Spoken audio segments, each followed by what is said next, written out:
Why babies in animal kingdom kill their siblings. Many babies across the animal kingdom think nothing of slaughtering their siblings in ways a psychotic chainsaw serial killer would envy. Mirror. Mirror on the wall. Who is the most vicious of them all? Most of us go disgracefully goo goo and gaga when we encounter baby animals and birds, and of course, baby humans too. Those tiny cute, furry features. The big bug eyes.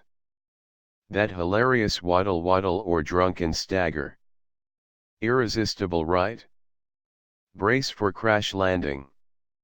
Many of these cuties are little horrors.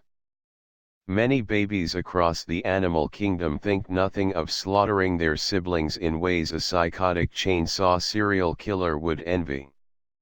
And it's usually all in order to get more attention, food and TLC, from mama and papa.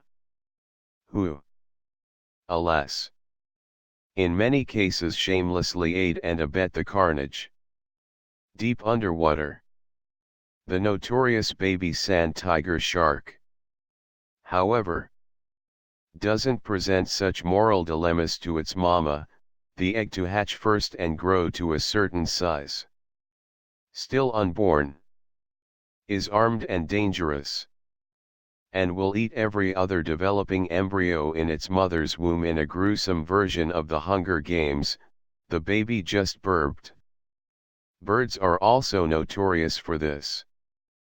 I've watched with horror an obese black kite chick mercilessly peck and hack its baby sibling to death in its nest while its hulking parent stuffed it to the gills and paid scant attention to the battered wimp. Not pretty. It's worse when you watch those snowy white angel-winged egret chicks do this to each other because they're really armed with skewers and those terrible eyes.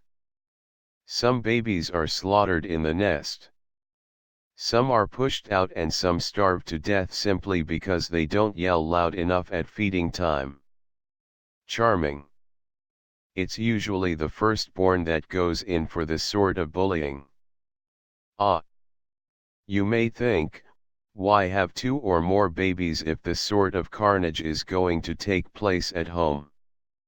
Well, it's believed that birds usually do this so they have some sort of insurance. If something terrible happens to the lodla/lodly, there's always another one to carry those delightful genes forward. If there is enough food going around, then who knows? Even the wuss may grow up and leave home one day. Some birds even lay their eggs sequentially with a gap of days between each, so that the first hatched is already allowed by the time his little sibling is born. To take some names, so you can check up their delightful family lives. Blue-footed boobies. Laughing gulls. Several raptors. The American robin and great tit are up there on the blacklist. Some blacker than others. Baby mammals too are no angels. Spotted hyena pups are born with a desire to fight each other, for superiority, and all those plump pink piglets suckling in a row have mouths full of dreadful knives with which they slash and rip each other for their place at the milk bar. Dogs at home are no exception and will fight. Continued.